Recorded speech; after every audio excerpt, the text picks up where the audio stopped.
The wagon wheels kicked up dust as they rolled away, and 10-year-old Lily Carter stood barefoot on the scorched earth, watching the only people she knew disappear into the shimmering heat. Her feet were bleeding. The sun bore down like a hammer on an anvil. They'd left her with nothing but a crust of bread and the words her father had whispered before he died. Keep moving.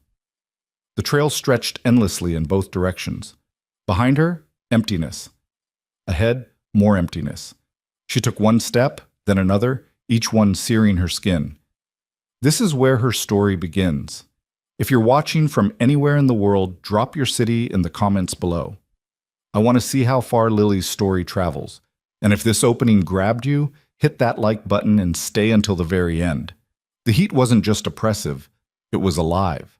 It pressed down on the Wyoming plains with a physical weight, bending the air into liquid waves that danced above the cracked earth. Lily Carter stood motionless for a long moment after the wagon disappeared, her small chest rising and falling in rapid, shallow breaths. The dress she wore, once blue, had faded to the color of dirty sky. It hung loose on her thin frame, torn at the hem where it had caught on a wagon wheel 2 days prior. She was 10 years old, and she was alone. The family that had taken her in after her father's death, the Hutchinsons, had made their decision somewhere between dawn and mid-morning. Lily had heard them arguing in hushed voices while she pretended to sleep in the back of the wagon.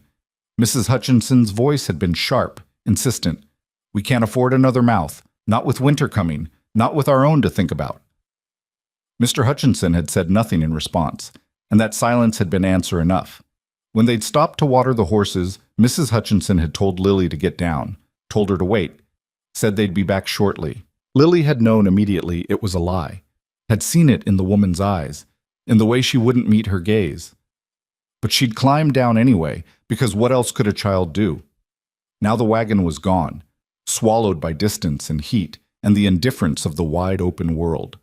Lily looked down at her feet. They were bare. The Hutchinsons had taken back the 2 small boots they'd lent her, said they needed them for their own daughter. Blood seeped from cuts along her heels and the balls of her feet where the rough ground had already begun its work. She had the piece of bread they'd left her, hard as a rock and barely bigger than her palm. And she had her father's words, the last thing he'd ever given her. Keep moving. She didn't know where the words had come from or why they mattered. Her father had been a quiet man, a freight hauler who'd spent more time with horses than people. He died of fever 3 months ago, his body burning up in a canvas tent while Lily held his hand and begged him not to leave. In his final moments of clarity, he'd gripped her hand hard enough to hurt and whispered those 2 words. Keep moving. So she did. The first steps were agony. The earth was baked hard and littered with stones, and each footfall sent sharp pain shooting up through her legs. She bit down on her lip hard enough to taste blood, but she didn't stop. Stopping meant thinking. Thinking meant understanding that she had no water, no shelter, no direction, and no hope of surviving more than a day in this heat. She kept moving. The landscape offered nothing. No trees for shade, no streams for water, no buildings on the horizon. Just endless rolling plains covered in dry grass and sage, broken occasionally by formations of red rock that shimmered in the distance like mirages. The sky was a bleached white blue, empty of clouds, empty of birds, empty of mercy. Lily's throat was already dry. She'd had water that morning, a few sips from the Hutchinsons' canteen, but it felt like a lifetime ago. The sun sucked moisture from her skin, her lips, her eyes. She tried to produce saliva but couldn't. The piece of bread in her hand felt like a cruel joke. She couldn't eat it without water. It would turn to paste in her mouth and choke her. She walked for what felt like hours, but was probably less than one. Time stretched and compressed strangely in the heat. Sometimes she felt like she was moving through syrup, each step taking enormous effort. Other times she'd snap back to awareness and realize she'd covered distance without remembering it, her body moving on its own while her mind drifted somewhere else. Her father appeared to her once, walking beside her in his worn duster coat, his hat pulled low against the sun. She turned to look at him, and he smiled, actually smiled, which he'd rarely done in life, and said, "You're doing fine, Lily girl. Keep moving." Then she blinked and he was gone, and she understood that her mind was starting to fracture under the heat. The pain in her feet had evolved beyond sharp and specific. Now it was a constant burning throb, each step adding to a symphony of hurt that seemed to encompass her entire body. She could feel blisters forming and popping, new ones rising immediately in their place. Blood mixed with dust and caked onto her skin. She tried not to look down. Looking down meant seeing how bad it was, and seeing meant accepting, and accepting meant giving up. She kept moving. The sun climbed higher directly overhead now, beating down without angle or mercy. Lily's vision began to swim. Dark spots appeared at the edges, pulsing in time with her heartbeat. She stumbled, caught herself, stumbled again. Her breath came in short gasps that burned her throat. She could feel her body starting to shut down, could feel the heat winning. A voice in her head, her own voice, not her father's, whispered the truth she'd been avoiding. "You're going to die out here." The thought should have terrified her. Instead, it brought a strange floating calm. Maybe dying would be easier than this. Maybe stopping would be a mercy. She could just sit down in the shade of one of those rock formations, close her eyes, and let the heat take her. It would be quick, peaceful, even. But her feet kept moving. She didn't decide to keep walking. Her body simply refused to stop, driven by something deeper than thought or will, some animal instinct that wouldn't surrender even when surrender made sense. One foot in front of the other. Again. Again. Again. That's when she fell. Not a stumble this time, but a complete collapse. Her legs simply gave out, folding beneath her like wet paper. She hit the ground hard, felt stones dig into her palms and knees, felt the breath explode from her lungs. The impact should have hurt, but she was beyond feeling specific pains now. Everything hurt. Nothing hurt. The distinction no longer mattered. She tried to push herself up and couldn't. Her arms shook with the effort and then gave out. She lay there on the burning ground, cheek pressed against dirt that felt like it had been pulled from a kiln, and thought, "This is it. This is where it ends." The darkness at the edges of her vision began to spread inward, cool and inviting. She could hear a sound like distant thunder, or maybe rushing water, or maybe just her own blood pounding in her ears. Her father's voice came again, softer this time. "I'm sorry, Lily girl. I'm so sorry." The darkness came closer, a blessed relief from the burning white light of the sun. And then, hooves. Not imagined, not a hallucination, real hooves, striking the hard ground in a steady, purposeful rhythm, growing louder, coming closer. Lily tried to lift her head but couldn't, tried to call out but had no voice left.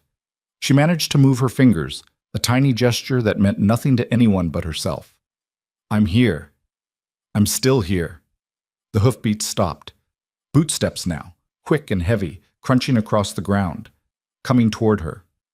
A shadow fell across her face, blessedly cool, blocking out the sun. Through the swimming darkness in her vision, Lily saw a shape, tall, broad-shouldered, backlit by the white-hot sky. A man's voice, rough with shock and something that might have been anger. "Jesus Christ!" Lily tried to speak, managed only a dry whisper that scraped out of her throat like sandpaper. "Keep moving." Strong hands slid beneath her, lifting her from the burning ground. She felt herself being raised up, cradled against a chest that smelled of leather and horse and sweat. The movement should have hurt, everything hurt, but somehow it didn't. Somehow it felt safe. The man's voice again, closer now, speaking to her in a tone that was surprisingly gentle. "I've got you. You're all right now. I've got you." Lily's eyes fluttered, trying to focus on the face above her. She saw a jaw shadowed with stubble, dark eyes that held something fierce and protective, lips pressed into a hard line. He looked angry. Not at her, at the world, at whoever had left a child to die in the heat. She tried to thank him, but the darkness was winning now, pulling her down into cool relief. Her last conscious thought wasn't fear or pain or even gratitude. It was wonder. Simple, childlike wonder at the fact that someone had stopped.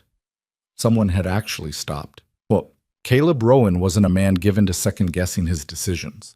38 years of living had taught him to trust his instincts, to act quickly when action was needed, and to never waste time on regrets. But as he kicked his horse into a hard gallop, the dying child in his arms, he found himself seized by a fury so profound it took his breath away. Who leaves a child in the open heat? What kind of person makes that choice? He knew the answer, of course. He'd seen it before. People who had too little and chose who would survive and who wouldn't. People who convinced themselves that abandonment was different from murder, that walking away wasn't the same as pulling a trigger. People who told themselves they had no choice, when what they really meant was they'd chosen not to see another option. The girl in his arms weighed almost nothing. Her skin was burning hot to the touch, her breathing shallow and rapid. He could see the ruins of her feet, could see how far she'd walked before her body gave out. The sight of those torn, bloody feet did something to him, cracked open a place inside his chest that he'd thought sealed shut years ago, because someone once should have stopped for me. The thought came unbidden, a memory he'd long since buried. He was 7 years old again, standing in a similar heat, watching his mother's wagon pull away after she'd sold him to a ranch for $20 and a bottle of whiskey. He remembered the feeling, not sadness, not fear, but a hollow confusion. The understanding that he'd been weighed and found wanting, that he wasn't worth keeping. Caleb shook the memory away and focused on the present. The girl needed water, shade, medical attention. His ranch was another 20 minutes at full gallop. He urged the horse faster. The animal responded gamely, hooves pounding the earth in a steady rhythm. Caleb adjusted his hold on the child, trying to shield her face from the sun with his hat. She stirred slightly at the movement, her eyelids fluttering. "Stay with me," he said, though he wasn't sure she could hear him. "Just a little longer." Her lips moved, forming words without sound. He leaned closer, trying to make them out. "Keep moving." 2 words, whispered with the last of her strength. 2 words that felt like a punch to his gut. "Yeah," he said quietly. "That's right. We keep moving." The ranch appeared on the horizon, a sprawl of buildings clustered around a main house, corrals spreading out in all directions, windmills turning lazily in the hot air. Caleb had built it himself over 15 years, acre by acre, board by board. It was the largest cattle operation in the territory, employing 24 men and running several thousand head. It was proof that he'd survived, that he'd made something of himself despite being abandoned and sold and told he'd never amount to anything. And it was empty. Oh, the bunkhouses held workers, and the foreman kept the operation running smoothly. But the main house, the sprawling 2-story structure with its wraparound porch and room after empty room, held only him. He'd built it thinking he'd fill it someday. Fill it with what? He'd never been quite sure. A wife, maybe. Children. A family of his own to replace the one that had discarded him. But the years had passed, and the house had stayed empty, and Caleb had grown comfortable with solitude. Or told himself he had. He pulled the horse up outside the main house and dismounted in one smooth motion, still cradling the girl. His housekeeper, Martha Santos, appeared on the porch, wiping her hands on her apron. She was a stout woman in her 50s, unflappable and efficient, the only person Caleb trusted with the running of his household. Her eyes widened when she saw the child in his arms. "Sweet Mary," she breathed. "What happened?" "Found her on the North Trail," Caleb said, mounting the porch steps. "Collapsed in the heat. She's burning up. We need to get her temperature down and get water in her." Martha held the door open, already moving into action. "The blue bedroom. It's the coolest room in the house. I'll get water and cloths." Caleb carried the girl upstairs to a room he'd furnished years ago but never used. It had a large bed with a wrought iron frame, lace curtains that filtered the harsh sunlight into something softer, and walls painted a pale blue that somehow made the space feel cooler. He laid her gently on top of the quilt, and that's when he got his first real look at her. She was small for 10. He guessed her age from the length of her limbs, with tangled brown hair that had probably been lighter before sun and dirt had darkened it. Her face was burned and peeling, her lips cracked and bleeding. But it was her feet that made him want to put his fist through a wall. The soles were shredded, layers of skin torn away to expose raw flesh beneath. Blood had dried in dark patches mixed with dirt and fragments of stone. Martha arrived with a basin of cool water and an armful of clean cloths. She took one look at the girl's feet, and her mouth set in a hard line. "Who did this?" she asked quietly. "Don't know," Caleb said. "But I'd like to find out." They worked together in efficient silence. Martha began sponging the girl's face and arms with cool water while Caleb carefully cleaned her feet, working as gently as he could to remove the dirt and debris without causing more damage. The girl stirred occasionally, whimpering in her sleep, but didn't wake. We need to get water in her, Martha said. But we can't do it while she's unconscious. She'll choke. How long until she wakes up? Martha shook her head. Could be hours, could be days, if the heat got to her brain. We just have to wait. Caleb nodded and settled into a chair beside the bed. Martha gave him a long look. You planning to sit there all night? If that's what it takes. She studied him for a moment longer, then nodded. I'll bring you coffee and something to eat, and I'll check on her every hour. After Martha left, Caleb sat in the quiet room and watched the girl breathe. The sun moved across the sky, the light through the curtains shifting from harsh white to warm gold to deep amber. The house settled around him, floorboards creaking, the windmill outside turning with a steady creak and groan that had become so familiar he barely noticed it. The girl's breathing gradually slowed, deepened, became more regular. The heat in her skin began to subside. These were good signs, Martha assured him when she checked in, but she still didn't wake. Night fell. Caleb lit a lamp and turned it low, just enough to see by. Outside, he could hear the sounds of the ranch settling in for the evening, cattle lowing in the distance, horses moving in their corrals, the low voices of men finishing their work for the day. Normal sounds, comforting sounds. Inside this room, though, nothing felt normal. Caleb wasn't a man who spent much time examining his own motivations. He did what needed doing and didn't agonize over why. But sitting here in the lamplight, watching this broken child struggle to survive, he found himself confronting questions he'd avoided for years. Why had he turned back? He'd been miles past her when something made him look over his shoulder, made him notice what might have been just a pile of rags on the trail if he hadn't looked twice. What made him wheel his horse around and ride back? What made him get down from the saddle and check? Because someone once should have stopped for me. That thought again, insistent now. True. When he was 7 and his mother left him, no one had stopped. The ranch owner who'd bought him had worked him like an animal until he was big enough to fight back. When he'd run away at 14, no one had come looking.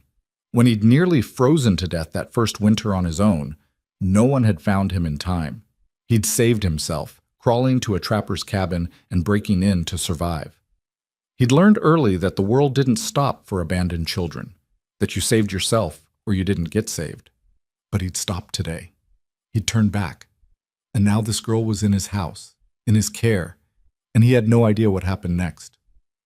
Around midnight, she stirred.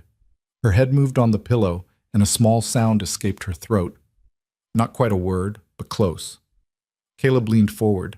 Easy, he said quietly. You're safe. Her eyes opened. Gray eyes, he saw now, the color of winter sky. They were unfocused at first, confused. Then they found him, and he saw awareness return, saw her remember, saw fear flash across her face. It's all right, he said, keeping his voice level and calm. You're at my ranch. You collapsed out on the trail. I brought you here. She stared at him for a long moment, processing this. Her lips moved, forming words that came out as a dry whisper. You came back. The words hit him harder than they should have. Yeah, I came back. Why?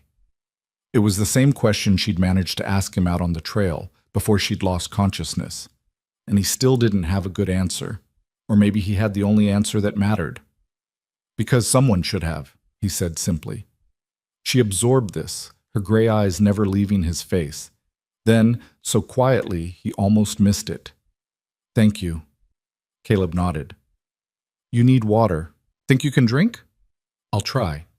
He helped her sit up, supporting her back with one arm while he held a cup of water to her lips with the other. She drank in small sips, coughing occasionally but managing to keep it down. When she'd had enough, he eased her back against the pillows. What's your name? He asked.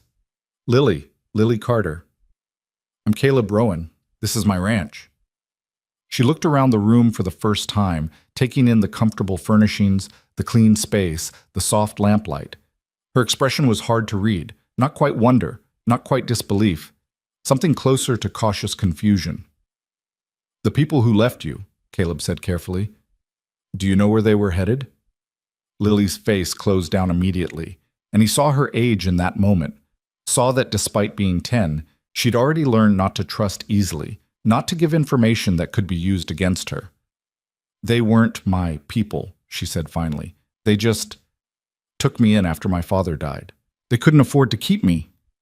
The casual way she said it, the flat acceptance in her voice, made Caleb's jaw tighten. So they left you in the heat to die. They said they'd come back. Did you believe them? Lily met his eyes, and he saw the answer there before she spoke it. No. They sat in silence for a moment. Outside, a coyote called in the distance, and another answered. The lamp flickered, casting moving shadows across the walls. How far did you walk? Caleb asked. I don't know. A long time. Your feet are in bad shape. It's going to take a while for them to heal. Lily looked down at her bandaged feet as if seeing them for the first time. I couldn't stop, she said quietly. My father told me to keep moving, so I did. Your father, Caleb started, then stopped. Tell me about him. And so she did. Haltingly at first, then with more confidence, Lily told him about James Carter, the freight hauler who'd raised her alone after her mother died in childbirth, about the wagon routes they'd traveled together, just the two of them and a team of horses, about the fever that had taken him 3 months ago, burning him up in 2 days despite everything Lily had tried to do. She told him about the Hutchinsons, who'd agreed to take her in because they'd known her father, about Mrs. Hutchinson's growing resentment as the months passed, the way she'd started rationing Lily's food, giving her smaller and smaller portions, about the morning they'd told her to get down from the wagon and wait. Caleb listened without interrupting, his anger building with every detail. When she finished, he said simply, You're safe here. You can stay as long as you need to heal. Lily studied him with those 2 old eyes. And then? Then we figure out what comes next. You don't have to keep me, she said, and there was no pleading in her voice, no manipulation, just a statement of fact. I know I'm just another mouth to feed. Caleb felt something crack in his chest. Is that what they told you? That you were just a burden? Wasn't it true? He leaned forward, resting his forearms on his knees, and looked at her directly. Listen to me, Lily. What happened to you wasn't about you not being worth keeping. It was about them not having the courage to keep you. There's a difference. She absorbed this silently, neither accepting nor rejecting it, just filing it away to consider later. Get some rest, Caleb said, standing. We'll talk more in the morning. He made it to the door before her voice stopped him. Mr. Rowan? He turned. Yeah? You said someone should have stopped for you, too. She paused. Who left you? Caleb felt the question land in his chest like an arrow finding its mark. For a moment he considered deflecting, changing the subject, shutting down the conversation. But something about the way she was looking at him, direct and honest and unafraid, made him answer truthfully. My mother, he said, when I was 7, sold me to a ranch for drinking money. Lily nodded slowly as if this made perfect sense, as if she'd suspected something like this all along. Did anyone come back for you? She asked. No. Did you survive anyway? Yeah, I did. She smiled then, the first smile he'd seen from her, small and fleeting but real. Good, she said. That means I can too. Caleb found himself smiling back. Yeah, I expect you can. He left her then, closing the door quietly behind him. Martha was waiting in the hallway, her arms crossed, her expression knowing. She's going to stay, isn't she? Martha said. It wasn't really a question, but Caleb answered anyway. For now. Until she's healed. Until we figure out what's best. Martha nodded. I'll make up the room properly tomorrow. Get her some clothes that fit. She'll need shoes too once those feet heal enough to walk on. Thank you, Martha. She reached out and squeezed his arm, a rare gesture from a woman not given to displays of affection. You did the right thing, bringing her here. After she left, Caleb stood alone in the hallway of his too-big house and wondered if that was true. He'd stopped because he'd seen himself in that collapsed child on the trail, but saving her from the heat was the easy part. What came next? That was where it got complicated. He'd built this ranch from nothing, built it with his own hands and his own will, proving to himself and the world that he was worth something, that he mattered, and he'd done it alone because alone was safer. Alone meant no one could leave you. Alone meant no one could decide you weren't worth keeping. But now there was a 10-year-old girl sleeping in his blue bedroom, and the house didn't feel quite so empty anymore. Caleb walked downstairs and out onto the porch. The night air was finally cool, a relief after the punishing heat of the day. He stood there in the darkness, listening to the sounds of his ranch, and tried to imagine what the morning would bring. Behind him, through the open window of the blue bedroom, he heard Lily's voice, soft and drowsy, talking in her sleep. "Keep moving," she whispered. "Keep moving." Caleb closed his eyes and made a decision. He didn't know if it was the right one. Didn't know if he was equipped to care for a damaged child who'd been left to die. Didn't know if he could be what she needed. But he knew what it felt like to be abandoned. Knew what it meant when someone stopped when everyone else kept riding. And he knew that sometimes survival wasn't the end of the story. Sometimes it was just the beginning. The morning came with a gentleness that felt wrong after the brutality of the day before. Soft light filtered through the lace curtains, painting patterns across the blue walls. Lily woke to the sound of birds and the distant lowing of cattle, sensations so foreign after months of sleeping in a cramped wagon that for a moment she couldn't place where she was. Then memory returned. The heat, the collapse, the man who'd come back, and she pushed herself upright despite the protest from every muscle in her body. Her feet throbbed with each heartbeat, sending waves of pain up through her legs. She looked down at the bandages, white and clean, and wondered what her feet looked like underneath. The door opened quietly. Martha entered carrying a tray, her expression shifting from concern to relief when she saw Lily awake. "Good morning," Martha said, setting the tray on the bedside table. "How are you feeling?" Lily considered the question. She hurt everywhere. Her skin felt tight and hot where the sun had burned it. Her throat was raw. But she was alive, and she was inside, and there was food on that tray that smelled better than anything she'd eaten in months. "Better," she said, because it was true in the ways that mattered. Martha smiled. "Mr. Rowan said you were tough. Let's see if we can get some breakfast in you." The breakfast was simple but abundant. Scrambled eggs, toasted bread with butter, sliced peaches that must have come from Martha's preserves. Lily ate slowly, her stomach unused to so much food at once. Martha watched her with the careful attention of someone assessing damage, cataloging needs. "We'll need to change those bandages after you eat," Martha said, "and I've brought you some clothes. They're old things of mine from when I was younger, but they should fit well enough until we can get you something proper." "You don't have to," Lily started, but Martha cut her off with a raised hand. "None of that. You're here now and you'll be cared for properly. That's just how things are." There was a finality to her tone that left no room for argument. Lily nodded and returned to her breakfast, unsure what to make of this kind efficiency. In the 3 months with the Hutchinsons, she'd learned that kindness always came with conditions, with expectations of work or gratitude that could never quite be satisfied.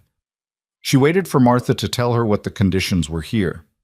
Instead, Martha just sat in the chair Caleb had occupied the night before and watched the morning light move across the floor. "He's a good man, Mr. Rowan," Martha said after a while.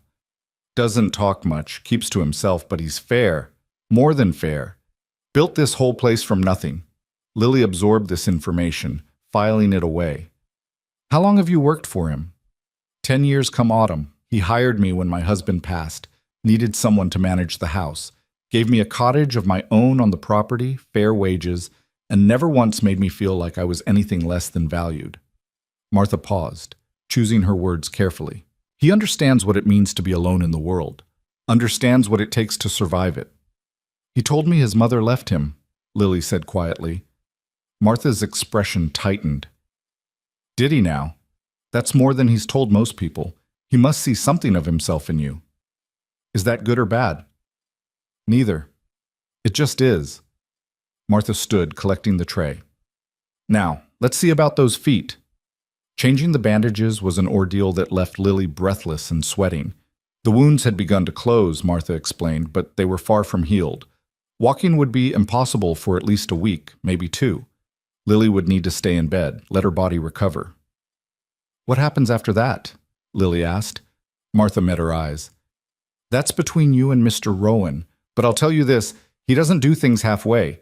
If he's decided to help you, he'll help you properly. The question is what you want." "I want—" Lily stopped, unsure how to finish the sentence. What did she want? not to be abandoned again, not to be a burden, to be worth keeping.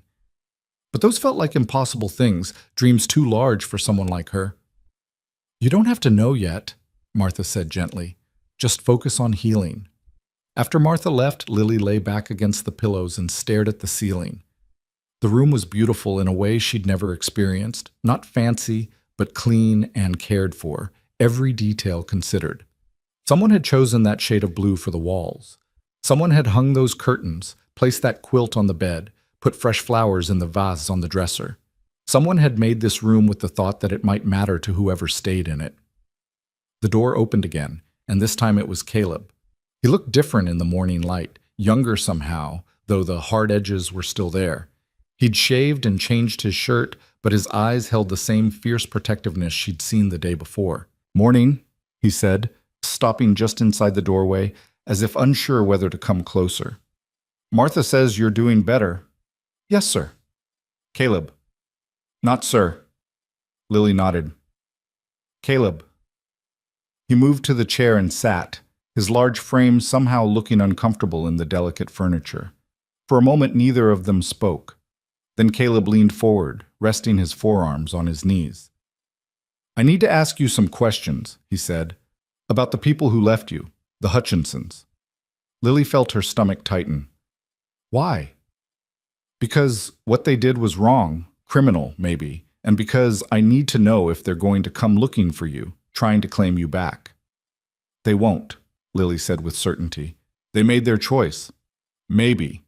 But people have a way of changing their minds when they think there's something to gain from it." Caleb's voice was flat, matter-of-fact. "If they find out you're here, on a successful ranch, being cared for, they might decide they want you back. Might claim they were coming back for you all along." The thought had never occurred to Lily, but she saw the truth in it immediately. Mrs. Hutchinson's calculating eyes, always assessing value and cost. If she thought there was advantage in reclaiming Lily, she'd do it without hesitation. "What do I do?" Lily asked, hating the fear in her voice. "First, you tell me everything you know about them, where they were headed, what they were running from, anything that might help me find them if I need to." So Lily told him. About Mr. Hutchinson's failed farm in Nebraska, the debts they were fleeing, the plan to start over in Oregon territory where land was supposedly free and opportunities abundant. About Mrs. Hutchinson's sister in Portland who'd promised them a place to stay. About the 3 Hutchinson children, 2 boys and a girl, all younger than Lily, who'd looked at her with a mixture of pity and relief when their mother had told her to get down from the wagon. Caleb listened without interrupting, his expression growing darker with each detail. When she finished, he sat back and was quiet for a long moment. "Oregon's a long way off," he said finally. "If they're headed there with purpose, they're not likely to turn back. But I'll make some inquiries, find out if anyone's seen their wagon pass through, and I'll talk to the sheriff, make sure there's a record of what happened." "Will I have to leave?" The question came out smaller than Lily intended. Caleb's expression softened. "No, not unless that's what you want. Like I said last night, you can stay here as long as you need. But what would I do here? I can't just, I should work, earn my keep. You're 10 years old and you can barely walk. Right now, your job is to heal. And after that?" Caleb seemed to consider this carefully. "After that, we'll figure it out together. Maybe you help Martha in the house. Maybe you go to school. There's a schoolhouse in town, about an hour's ride. Maybe you just be a kid for a while, which it seems like you haven't had much chance to do." Lily stared at him, trying to find the trap in his words, the hidden condition, but his expression was open, honest. He meant what he said. "Why?" she asked. "Why would you do all this for someone you don't know?" Caleb was quiet for so long she thought he might not answer. Then he stood and walked to the window, looking out at the ranch spread below. "When I was 14, he said, "I ran away from the ranch my mother sold me to. Ran with nothing but the clothes on my back and a stolen horse I meant to return once I got far enough away. I made it 3 days before the horse threw me and ran off. I was alone in the mountains with winter coming on. No food, no shelter, no plan." He paused, still looking out the window. "I found a trapper's cabin, empty for the season. Broke in and survived on whatever scraps I could find, whatever I could trap or catch. I told myself I'd make it, that I was strong enough to survive anything. He turned to face her. But I wasn't. I got sick. Fever, like what took your father. I was dying in that cabin, too weak to move, certain that was where I'd end. What happened? Lily asked quietly. The trapper came back early, found me half dead on his floor. He could have thrown me out, could have turned me in for breaking and entering. Instead, he nursed me back to health, taught me how to survive in the mountains, how to trap and hunt and read the weather, kept me through that winter and into spring. Why did he do it? Caleb smiled, a sad expression that didn't reach his eyes. I asked him that once. He said, because I was young and stupid once too, and someone gave me a chance I didn't deserve. Figured I'd pass it on. He died the next winter. Avalanche took him while he was checking his trap lines.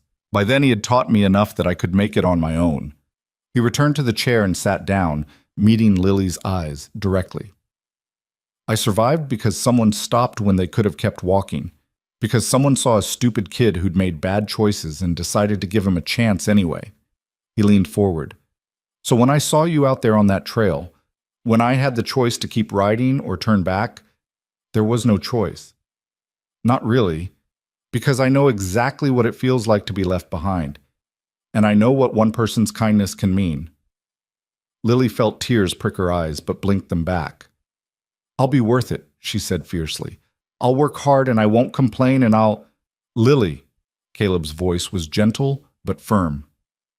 You don't have to earn the right to be cared for. You don't have to prove you're worth keeping. You just have to heal and grow and be yourself. That's enough. The tears came then, hot and fast. 3 months of held-back grief and fear pouring out. Caleb didn't try to stop her or comfort her with empty words. He just sat there, solid and patient, letting her cry until she had nothing left. When the tears finally subsided, Lily wiped her face with the sleeve of the nightgown Martha had given her. I'm sorry, she said. Don't be. You're entitled to cry after what you've been through. A knock sounded at the door, and Martha poked her head in. The doctor's here, she said. Caleb stood. I sent one of the hands to fetch him this morning. Figured your feet needed someone who knows what they're doing to look at them. The doctor was an older man named Hartley, gruff and efficient, with steady hands and no-nonsense manner. He unwrapped Lily's feet, examined them with clinical detachment, and made a series of disapproving sounds. She walked on these? He asked Caleb. Until she couldn't anymore. Lucky she didn't get infection. Lucky she didn't damage the bones. He looked at Lily. You're tougher than you look, girl. These will heal, but it'll take time. 2 weeks minimum before you should put weight on them, and even then you'll need to take it slow. He rebandaged the wounds with fresh dressings and left a supply of salve and clean wrappings with Martha. Before he left, he pulled Caleb aside. Lily couldn't hear what they said, but she saw the doctor's expression, concern mixed with something that might have been approval. After he was gone, Martha brought lunch on a tray and insisted Lily eat every bite. The afternoon stretched out long and quiet. Lily dozed, woke, dozed again. Each time she opened her eyes, she half expected to find herself back in the Hutchinson wagon, or worse, alone on the burning trail. But each time there was the blue room, the soft bed, the certainty of safety. Evening came, bringing Caleb back. He knocked softly and entered when she called out. Brought you something, he said, holding up a stack of books. Thought you might be going crazy with boredom by now. Lily's eyes widened. She'd learned to read from her father, who'd valued education even in their transient life. But books had been a luxury they couldn't afford. She reached for the stack with reverence. These are yours? She asked. Some are. Some are from the town library. Martha's friend runs it. She sent over what she thought you might like. He set the books on the bedside table. Can you read? Yes, my father taught me. He did right by you then. Education's something no one can take away. Caleb settled into the chair. Martha tells me you were asking about what happens next. About school. Lily nodded. The schoolhouse is run by Miss Adelaide Porter. She's young, maybe 25, came out from Boston 3 years ago to teach. She's good at it too, tough but fair. I think you'd like her. The Hutchinsons never sent me to school, Lily said. Said they couldn't spare me from helping with chores. Well, things are different here. School starts up again in 6 weeks, right after harvest. If you want to go, you'll go. What if the other children... Lily stopped, unsure how to voice her fear. What if they... what? What if they ask questions about who I am, where I came from? Caleb considered this. They'll ask. That's human nature. But here's the thing, Lily, you get to decide what story you tell. You can tell them everything, or nothing, or something in between. That's your choice, not theirs. What will you tell people?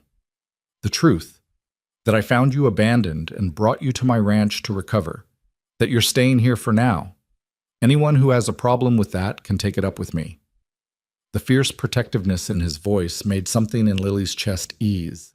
She'd been carrying so much alone for so long, the weight of her father's death, the burden of being unwanted, the fear of what came next. The idea that someone might carry some of that weight with her felt almost too good to be true. Caleb, she said. Yeah? Thank you for everything. He smiled, and this time it reached his eyes. You're welcome, Lily. The days that followed fell into a pattern. Mornings brought Martha with breakfast and fresh bandages. Afternoons were spent reading the books Caleb had brought, adventure stories and fairy tales, and one thick volume about the settling of the West that was probably meant for someone older but that Lily devoured anyway. Evenings, Caleb would stop by after his work was done, and they'd talk. Sometimes they talked about her father, and Caleb would listen to her stories with an attention that made her feel like James Carter had been someone important, someone worth remembering. Sometimes they talked about the ranch, and Caleb would explain how cattle operations worked, how he'd built his herd, the challenges of managing land and men and market prices. And sometimes, though not often, Caleb would talk about his own past, about the years he'd spent learning to survive, the jobs he'd worked, the money he'd saved, about the day he'd bought his first 100 acres and how he'd stood in the middle of that empty land and sworn he'd make something of it, about the slow, hard process of building something lasting from nothing. Lily began to understand that Caleb Rowan wasn't just a wealthy rancher who'd happened to find her. He was someone who'd been exactly where she was, alone, abandoned, forced to survive by sheer will. And he'd done more than survive. He'd built something. If he could do it, maybe she could too. On the 8th day, Martha came in with her breakfast and a cautious smile. Mr. Rowan asked if you felt up to visitors, she said. Lily's stomach clenched. Who? Some of the ranch hands. They've been asking about you, wanting to know if you're all right. They're a good group, rough around the edges maybe, but decent men. But if you're not ready, I'll tell them no. Lily thought about this. Part of her wanted to stay hidden in this blue room forever, safe and separate from the world. But she'd been hiding long enough. Okay, she said. They can come. The men arrived that afternoon, 3 of them, cleaned up and clearly uncomfortable in the refined space of the main house. They stood in the doorway with their hats in their hands, looking anywhere but at Lily. This here's James, Peter, and Tom, Martha said, introducing them. They worked the North Range mostly. James was young, maybe 19, with red hair and freckles. Peter was older, weathered, and quiet.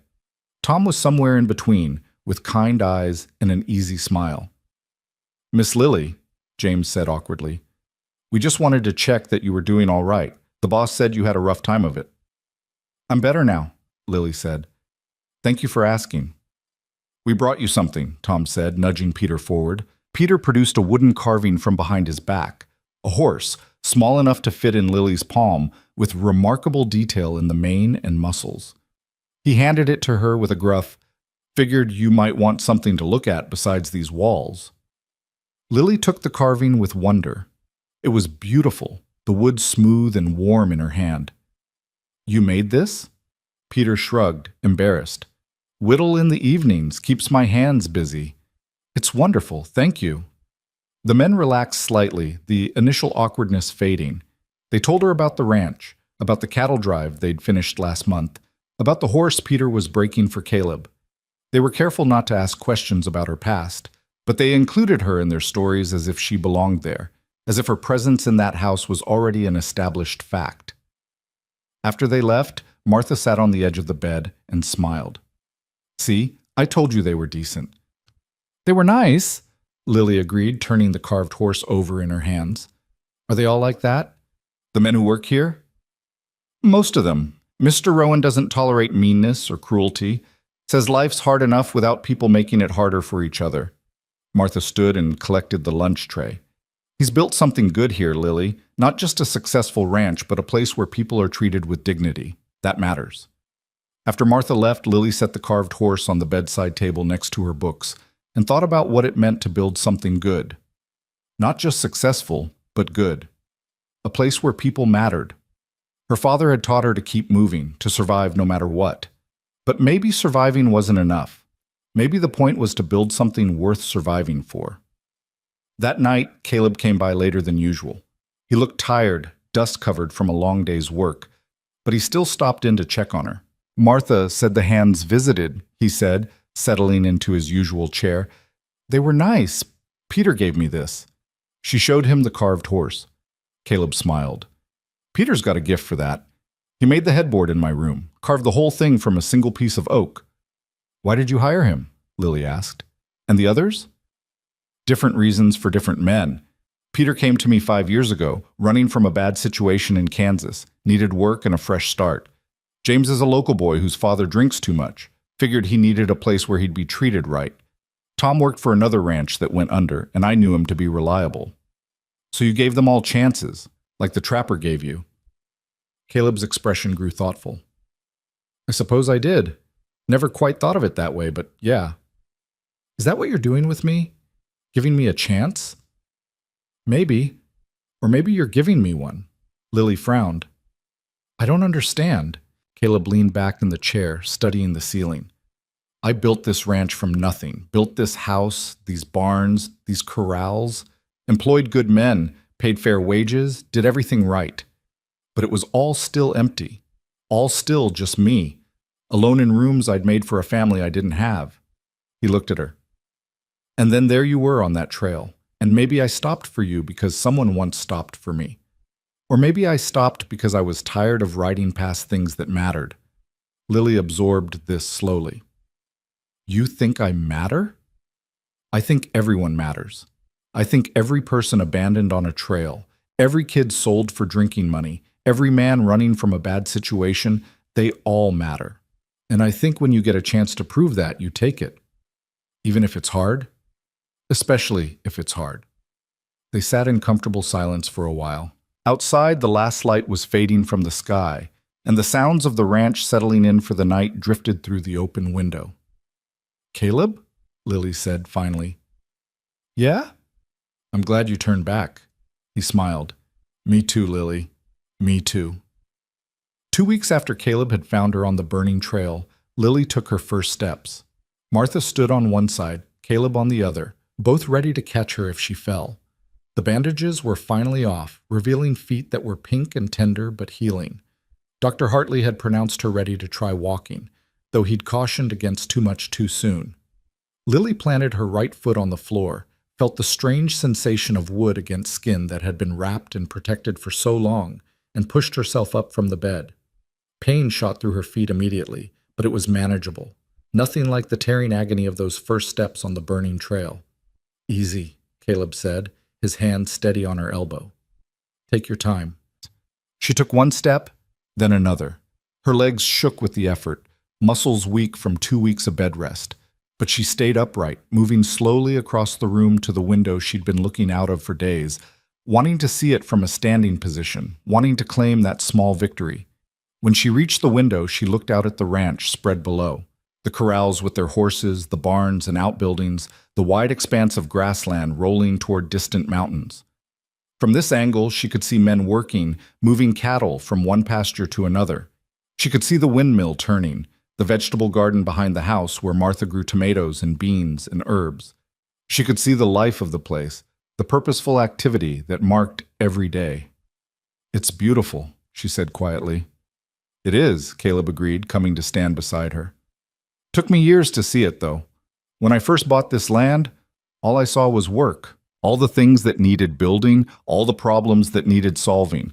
Took me a long time to stop and actually look at what I'd made. What changed? Nothing. Everything. I got older. Started realizing that if I never stopped to appreciate what I had, then what was the point of having it? Lily turned to look at him. Do you ever wish you'd done things differently? Built something else? Been someone else? Caleb considered this, his expression thoughtful.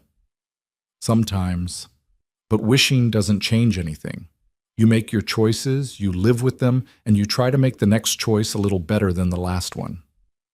Martha appeared in the doorway with a knowing smile. Well, look at you standing on your own 2 feet. I'd say that calls for celebration. How about we get you downstairs for dinner tonight? Real dinner at the table, not a tray in bed. The thought filled Lily with both excitement and apprehension. She'd been in this blue room for 2 weeks, safe and separate from the larger world. Going downstairs meant entering the main house properly, meant being part of the household rather than a patient recovering in isolation. I'd like that, she said. Getting down the stairs was an ordeal that left her sweating and exhausted, but Lily refused to be carried. She took each step slowly, gripping the banister with white knuckles, Caleb hovering behind her ready to catch her if she stumbled. By the time she reached the bottom, her feet were throbbing and her legs felt like water, but she'd done it herself. The dining room was larger than she'd expected, with a long table that could seat 12 easily, but tonight it was set for just 3, her, Caleb, and Martha. The housekeeper had outdone herself, laying out a feast of roasted chicken, mashed potatoes, fresh bread, and vegetables from the garden. Martha, you didn't have to, Caleb started, but she cut him off with a wave of her hand. Hush, the girl's been eating off a tray for 2 weeks. She deserves a proper meal. They sat down together, and for a moment Lily felt overwhelmed by the normalcy of it. A table set with care, food served with attention, people who seemed genuinely glad she was there. It was so far removed from the Hutchinson wagon, where she'd eaten scraps while they had proper portions, where every bite felt grudging. So, Martha said, passing the potatoes, Dr. Hartley says you're healing well. Another week or 2 and you should be able to walk without pain. Just in time for school, Caleb added. I talked to Miss Porter yesterday, told her about you. She's looking forward to having you in her class. Lily's hand froze halfway to her mouth. You talked to her? What did you say? That you're staying at the ranch, that you're smart and you know how to read, that you've been through some hard times but you're recovering. He met her eyes. I didn't tell her everything, just enough so she'd understand and be ready to help if you need it. What if... Lily stopped, searching for the right words. What if the other children ask questions? What if they know about the Hutchinsons, about what happened? Then you tell them it's none of their business, Martha said firmly. Or you tell them the truth. Or you tell them whatever you want. But you don't let anyone make you feel ashamed of what was done to you. Martha's right, Caleb said. What the Hutchinsons did, that's on them, not you. You survived. You kept moving when most people would have given up. That's nothing to be ashamed of. They ate in comfortable silence for a while. The food was delicious, rich, and satisfying, and Lily found herself eating more than she had in months. Her stomach had shrunk during her time with the Hutchinsons, but it was slowly expanding again, accepting the abundance that came with being in Caleb's house. I've been thinking, Caleb said, setting down his fork, about what comes next. Long term, I mean.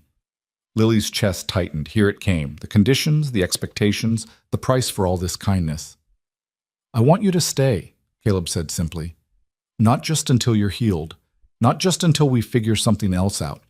I want you to stay here. Make this your home, if that's what you want. Lily stared at him, afraid to believe what she was hearing. But I'm nobody. I don't have anything to offer. You're a 10-year-old girl who deserves a home and a chance to grow up safe. That's all the reason needed. He leaned forward.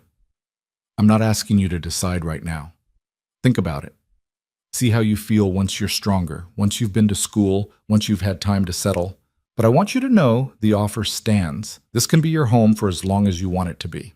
Martha was watching them both with suspiciously bright eyes. What the man's trying to say in his roundabout way is that we'd like to keep you, both of us. I'd like that, Lily said, her voice small but certain. I'd like to stay. Caleb's expression softened into something that might have been relief. Good. Then it's settled. But even as she said the words, even as she felt the warmth of their acceptance, A small voice in the back of Lily's mind whispered doubts. People had wanted to keep her before. Her father had loved her. The Hutchinsons had taken her in, and she'd still ended up abandoned on a burning trail. What made this different? What guarantee did she have that Caleb wouldn't change his mind, that circumstances wouldn't shift, that she wouldn't wake up one morning to find herself unwanted again? As if reading her thoughts, Caleb said quietly, "I know trust doesn't come easy after what you've been through. I know words are just words until they're backed up by action. So I'm not asking you to trust me right now. I'm just asking you to give me the chance to earn it." Lily nodded, not trusting herself to speak. The next morning brought a visitor. Lily was sitting on the front porch, her feet propped up on a stool, when a wagon rolled up the drive. A woman climbed down, young and pretty, with dark hair pinned up neatly and a practical dress that had seen better days. She spotted Lily and smiled. "You must be Lily. I'm Adelaide Porter. I teach at the schoolhouse." Lily straightened, suddenly conscious of her faded dress and healing feet. "Hello, Miss Porter." "Please, call me Adelaide. Everyone does." She climbed the porch steps and settled into the chair beside Lily without waiting for an invitation. "I've been hoping to meet you. Caleb speaks very highly of you." "He does?" "He does. Says you're smart and brave, and you've got a good head on your shoulders. High praise from a man who doesn't give compliments lightly." Lily didn't know what to say to that, so she stayed quiet. Adelaide studied her for a moment, her expression kind but assessing.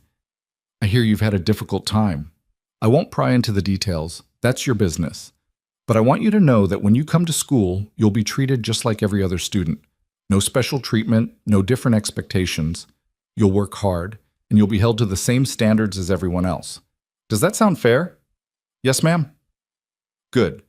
Now tell me about your education so far. What have you studied?" For the next hour, Adelaide asked her questions about reading, arithmetic, history, geography.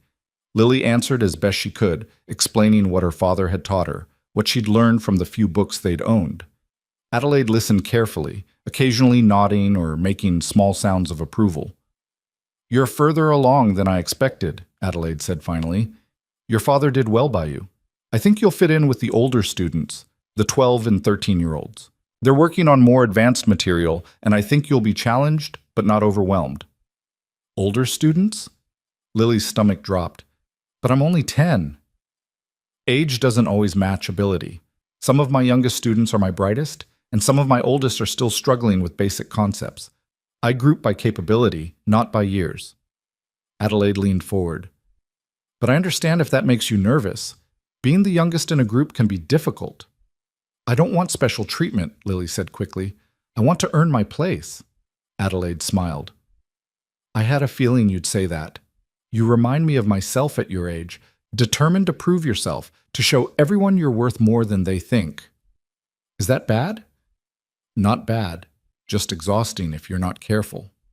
Adelaide stood. "School starts in 4 weeks. In the meantime, I've brought you some books to work through. Consider it preparation if you like, but also consider it permission to just be a child for a while. You've been through more than most people face in a lifetime. It's all right to rest." After Adelaide left, Lily sat with the stack of books in her lap and wondered if it really was possible to rest. She'd been running, literally and figuratively, for so long that she didn't know how to stop. Even here, safe on Caleb's porch, part of her was waiting for the other shoe to drop, for the moment when everything fell apart. Caleb found her there an hour later, still holding the books, staring out at the ranch without really seeing it.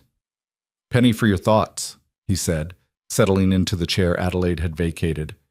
"Just thinking about school, about what comes next." "Nervous?" "A little. Adelaide says I'll be with the older students. What if they don't like me? What if they think I don't belong?" Caleb was quiet for a moment. "Can I tell you something I learned the hard way?" "Yes?" "There will always be people who think you don't belong. People who look at where you came from or what you've been through and decide you're less than them. You can spend your whole life trying to prove them wrong, or you can just live your life and let your actions speak for themselves. Is that what you did?" "Eventually. Took me longer than it should have. I spent years trying to prove I was worth something, trying to build this ranch big enough and successful enough that no one could question my value. But the thing is, The people who were going to judge me found reasons to do it anyway, and the people who saw my worth, they saw it from the beginning, before I had anything to prove it with. Lily absorbed this slowly. So what should I do? Go to school. Do your best. Be yourself. And don't waste energy on people who've already decided not to like you. Focus on the ones who give you a fair chance. It was good advice, Lily knew, but it was easier said than done. The days that followed fell into a new rhythm. Each morning, Lily would walk a little more, building strength in her feet and legs. Each afternoon, she'd study from the books Adelaide had brought, working through arithmetic problems and history lessons. And each evening, she'd sit with Caleb and Martha, talking about the day, about the ranch, about nothing and everything. She began to venture beyond the main house, exploring the ranch on Caleb's arm. He showed her the horse barn, where a dozen animals stood in clean stalls, munching hay and swishing their tails. He introduced her to his foreman, a weathered man named Dutch, who'd been with him since the beginning. He walked her through the vegetable garden where Martha grew enough food to feed the household and then some. And slowly, Lily began to understand the scope of what Caleb had built. This wasn't just a successful ranch, it was a community. Men who worked here sent money back to their families. They had clean places to sleep, fair wages, and a boss who treated them with respect. The ranch supported the town too, buying supplies from local merchants, hiring hands when needed for seasonal work, providing a stable economic anchor for the whole region. Caleb had built something that mattered, and he was offering to let her be part of it. 3 weeks after her arrival, a commotion in the yard drew Lily to the front porch. A small boy was standing beside the corral, looking lost and frightened. He couldn't have been more than 8, with tangled blonde hair and clothes that hung loose on his thin frame. One of the ranch hands was crouched beside him, talking softly, but the boy seemed frozen. Caleb emerged from the barn and went straight to the child. Lily watched as he knelt down, making himself small and non-threatening, speaking in a voice too low for her to hear. The boy looked at him with wide, terrified eyes, but didn't run. After a few minutes, Caleb stood and guided the boy toward the house. As they approached the porch, Lily could see tear tracks on the child's dirty face. "Lily, this is Samuel," Caleb said. "Samuel, this is Lily. She's staying here at the ranch." Samuel looked at her but didn't speak. "He was found near the south boundary," Caleb continued, "wandering alone. He won't say much, but I get the sense he's running from something." Lily understood immediately. She saw herself in this boy's frightened eyes, in the way he held himself ready to bolt at any moment. She knew exactly what he was running from. Maybe not the specifics, but the feeling, the desperate need to escape something unbearable. "Hi, Samuel," she said gently. "Are you hungry?" The boy nodded. "Come on then. Martha makes the best food. She's been feeding me for weeks and I'm still not tired of it." She stood carefully, mindful of her still tender feet, and held out her hand. Samuel looked at it for a long moment, weighing the risk of trust. Then slowly, he reached out and took it. Martha took one look at Samuel and went into action. Within minutes, she had him seated at the kitchen table with a plate of food in front of him. He ate like someone who hadn't seen a proper meal in days, shoveling food into his mouth with desperate urgency. Caleb watched from the doorway, his expression unreadable. When Samuel finally slowed down, Caleb pulled out a chair and sat across from him. "Can you tell me your name?" he asked. "Samuel." "Samuel what?" The boy hesitated. "Just Samuel." "All right, just Samuel. Can you tell me where you came from?" "A farm. North of here?" "Your family's farm?" Samuel's face closed down. "No." "Someone else's farm, then? Were you working there?" The boy nodded. "And you ran away?" Another nod. Caleb leaned back in his chair, his voice staying gentle and even. "Were they treating you badly, the people on the farm?" Samuel's hands curled into fists on the table. "They beat me, said I was lazy, said I wasn't worth the food they gave me. Mr. Brennan said—" He stopped, his throat working. "He said he'd sell me to the mines if I didn't work harder." Lily felt her stomach turn. She'd heard about the mines. Brutal operations in the mountains where men died regularly and children fared even worse. The threat alone was enough to terrify. "How old are you, Samuel?" Caleb asked. 8, I think, maybe 9. "And you've been working this farm for how long?" Since I was little. Since my parents died. Caleb's jaw tightened. The Brennans took you in after your parents died.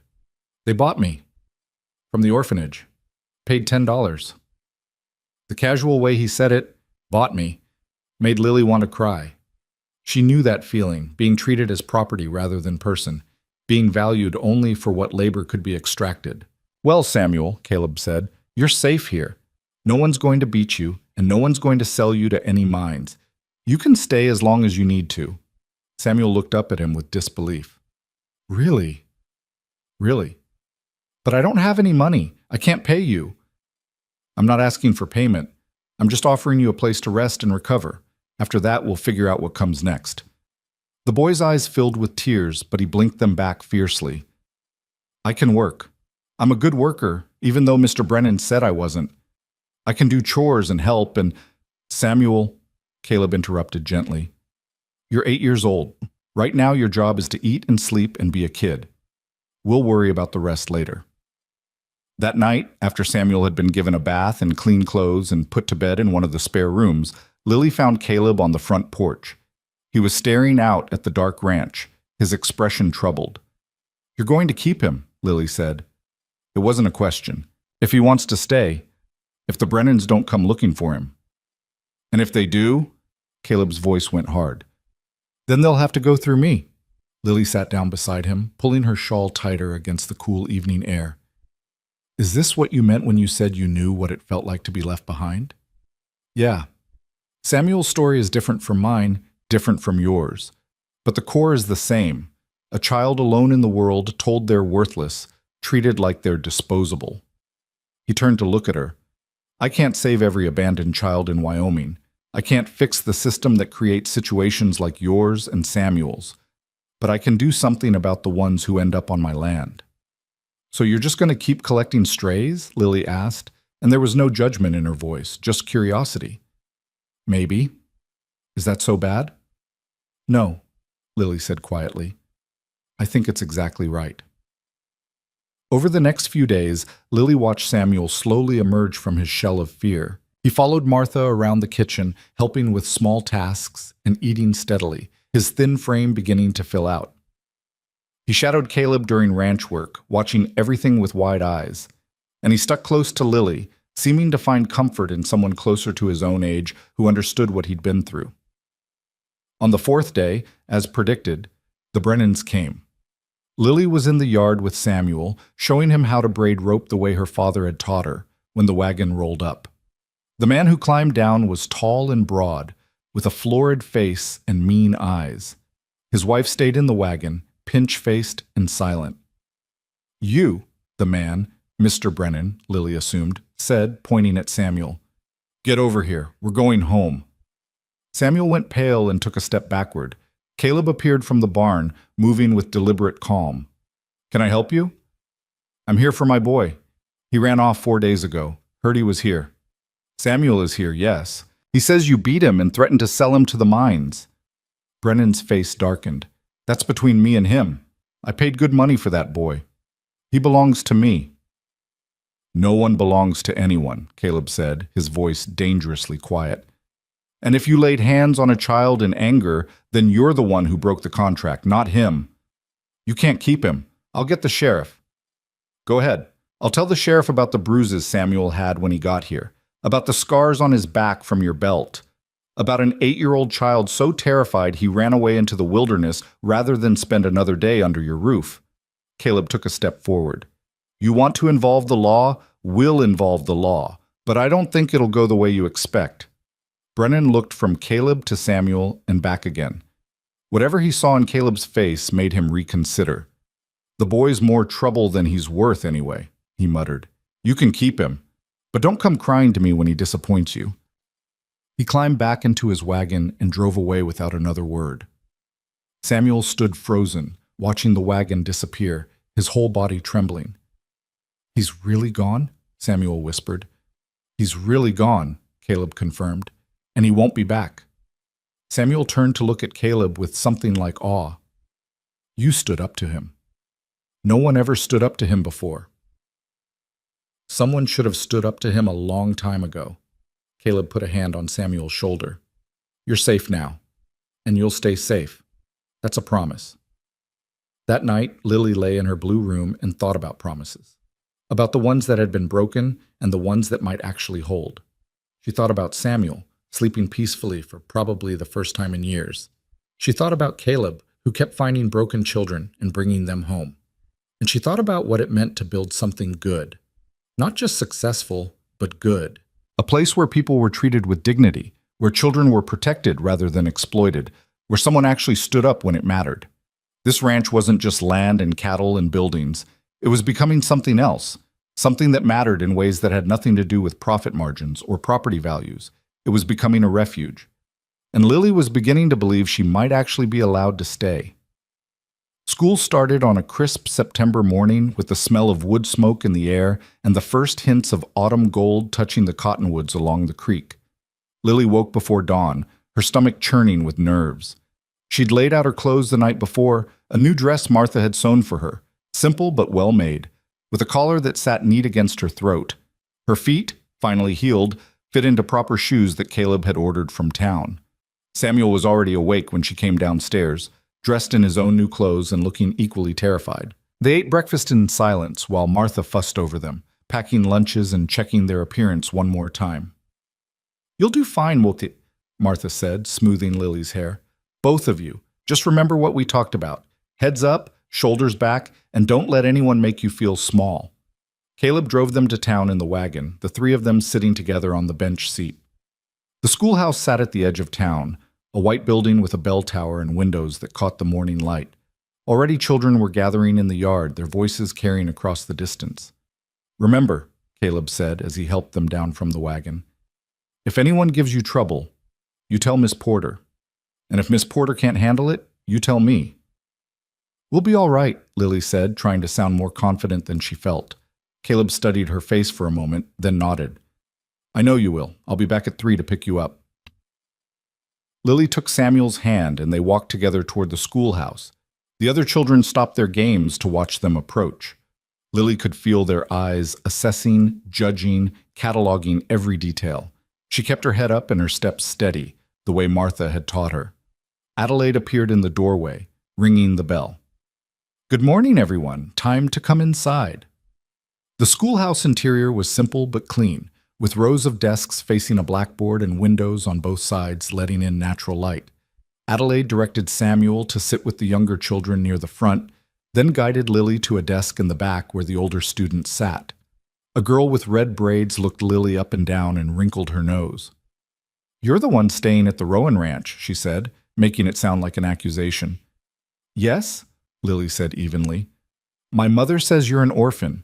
Says Mr. Rowan found you abandoned on the trail like a stray dog. Heat flooded Lily's face, but she kept her voice steady. Your mother's half right. I'm an orphan, but I'm not a stray dog. Sounds like a stray dog to me. My mother says, Sarah, Adelaide's voice cut across the room, sharp and authoritative. That's enough. Take your seat and open your reader to page 15. Sarah subsided, but not before giving Lily a look that promised this conversation wasn't finished. Lily sat down at her assigned desk, her hands trembling slightly as she arranged her slate and books.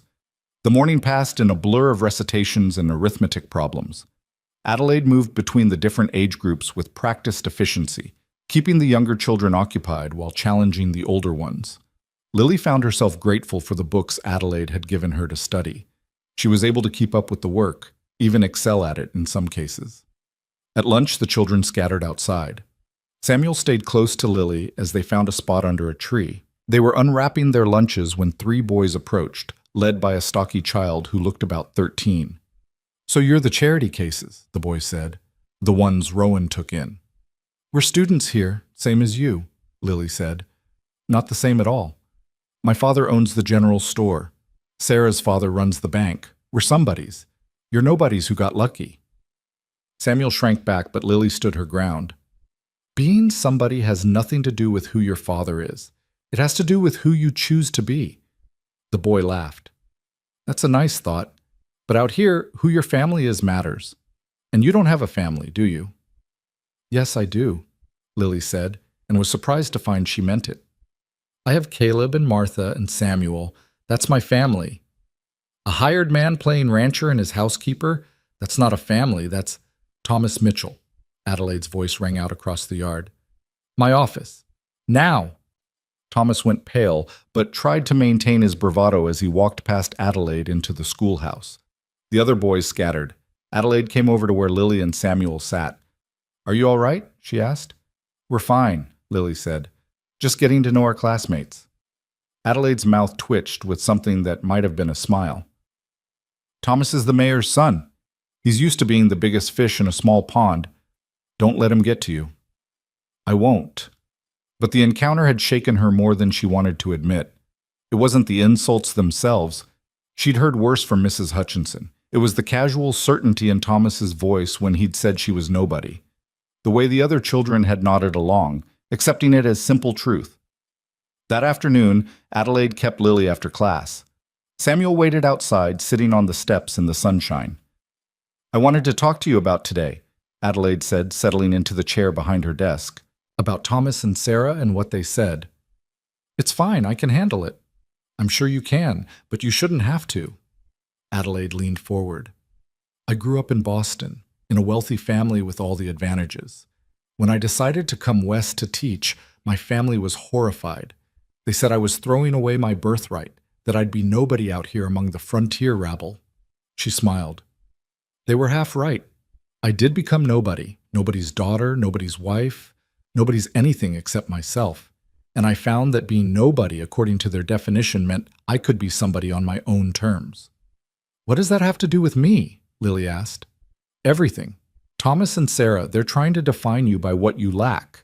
Family name, social standing, property. But you get to decide what defines you. Your intelligence defines you. Your courage defines you. The fact that you survived what would have killed most people defines you. Adelaide paused. Don't let them write your story. Right. You write it yourself. Lily thought about this on the ride home. Caleb asked about her day, and she gave him the abbreviated version, leaving out the worst of what Thomas had said. But Caleb was perceptive, and he didn't press when she went quiet. That night at dinner, Samuel told them everything. He recounted Thomas's words with perfect accuracy, his voice shaking with remembered hurt. Martha's face grew stormy, and Caleb's jaw tightened. I'll talk to the mayor tomorrow, Caleb said. No, Lily said quickly. That'll just make it worse. Thomas will say we can't fight our own battles, that we need you to protect us. You're children. You shouldn't have to fight these battles. But we do have to, because if you fight them for us, it just proves we're what Thomas says we are. Charity cases who can't stand on our own. Caleb looked at her for a long moment. When did you get so wise? I'm not wise. I'm just tired of being defined by what other people think I am. The weeks that followed were difficult but not impossible. Thomas and his friends kept their distance after Adelaide's intervention, but the whispers continued. Lily heard fragments of conversations that cut off when she approached. She saw the way some mothers pulled their children aside when she passed. She felt the weight of judgment that seemed to follow her everywhere in town. But she also found unexpected allies. A quiet girl named Emma started sitting with her and Samuel at lunch, explaining that her own father had died last year, and she knew what it felt like to be looked down on. Two brothers, recent immigrants from Germany, joined their group because they were tired of being mocked for their accents. A black boy named Marcus, whose family ran a small farm on the outskirts of town, gravitated toward them because he understood what it meant to be always on the outside. They formed their own small community within the larger school, bound together by their shared experience of not quite belonging. And slowly, Lily began to understand what Adelaide had meant about writing her own story. She couldn't control what people said about her, but she could control how she responded. She could work harder, study more, prove through her actions that she was worth more than the circumstances of her arrival. As autumn deepened into winter, the ranch itself began to change. Caleb started building an addition onto the main house, explaining that they needed more bedrooms. Martha ordered extra supplies from town, far more than a household of 4 would need, and Lily began to understand what was happening. The ranch was preparing for more children. She found Caleb in his office one evening, reviewing building plans. "You're going to do it, aren't you?" she asked. "Make this a place for children who have nowhere else to go." Caleb set down his pencil. Thinking about it, what do you think? I think it's a big responsibility. It is. I think people in town will have opinions. They will. I think some of those opinions will be ugly, no doubt. Caleb leaned back in his chair. But I also think there are children out there, right now, in situations like you and Samuel were in. And if I have the means to help them, if I have the space and resources to give them a chance, then maybe I have an obligation to do it. What does the law say? Lily asked. About taking in children who aren't yours? The law is complicated. There's no formal system out here for caring for orphans or abandoned children. Some towns have orphanages, but they're overcrowded and underfunded. Most kids like you and Samuel just fall through the cracks. He paused. I've been talking to a lawyer in Cheyenne. He says if I establish this as a formal operation, if I follow certain guidelines and submit to inspections, I can create something legal and above board. A ranch that also serves as a home for displaced children. And if people object, then they object. But I own this land free and clear. I employ half the men in this county. And I pay my taxes on time and in full. That gives me a certain amount of leverage. Lily thought about this. When I first got here, you said someone once should have stopped for you. Is this you stopping for everyone you couldn't help before? Caleb smiled. Maybe. Or maybe it's just the right thing to do. The first test came in November, when a circuit judge arrived in town to hear cases. Among the items on his docket was a petition from a woman named Mrs. Crawford, claiming that Caleb Rowan was illegally harboring children who should be placed in proper institutional care. The petition specifically named Lily and Samuel. Caleb received the summons on a Tuesday. That evening, he gathered everyone in the dining room, Lily, Samuel, Martha, and Dutch, his foreman. We have a hearing on Friday, Caleb explained. Mrs. Crawford is arguing that I'm not a suitable guardian for children, that Lily and Samuel should be removed and placed elsewhere. Where elsewhere? Martha demanded.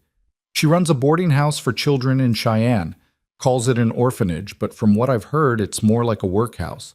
Children do labor in exchange for minimal food and shelter. Lily felt her stomach drop. Can she do that? Can she take us? She can try. Whether she'll succeed is another matter. Caleb looked at each of them in turn. I want you to understand what this means. If we fight this, it'll be public. Everyone in town will know your stories. There will be questions, testimony, maybe even things said that are painful to hear. If you want to avoid that, if you want to just go quietly and avoid the spectacle, I'll understand. No, Lily said immediately. We fight. Samuel nodded vigorously. I'm not going to any workhouse. I'd run away again first. Then we fight, Caleb said, and we fight to win. The days leading up to the hearing were tense.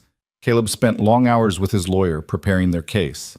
Adelaide came to the ranch to help Lily and Samuel practice their testimony, coaching them on how to answer questions clearly and truthfully without being intimidated. The judge will ask you about your life before the ranch, Adelaide explained. He'll want to know if you're happy here, if you're being treated well. Just tell the truth. That's all you need to do. Friday came too quickly. Lily wore her best dress and tried to keep her hands from shaking as they rode into town. The courthouse was packed. Apparently half the county had turned out to watch the proceedings. Lily saw Thomas and his parents, saw Sarah's family, saw shopkeepers and ranchers and people she didn't recognize.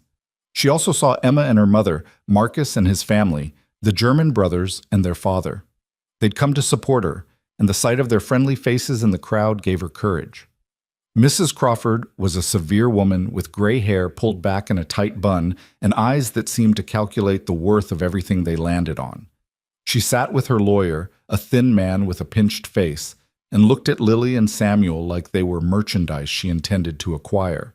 The judge, an older man named Thornton, called the court to order. Mrs. Crawford's lawyer stood first. Your Honor, we're here today because Mr. Rowan has taken it upon himself to collect children without any legal authority or proper oversight. He's created a situation where minors are living in his household with no formal guardianship arrangements, no verification of their well-being, and no assurance that they're receiving proper moral instruction. Mr. Rowan has a lawyer, the judge said dryly. Perhaps we should hear from him. Caleb's lawyer, a sharp-eyed man named Harrison from Cheyenne, stood. Your Honor, my client found a child dying of heat exposure on his property. He provided medical care, shelter, and protection. Later, a second child arrived, fleeing abuse. Again, my client provided safety. These aren't the actions of someone collecting children. These are the actions of a decent human being responding to emergencies.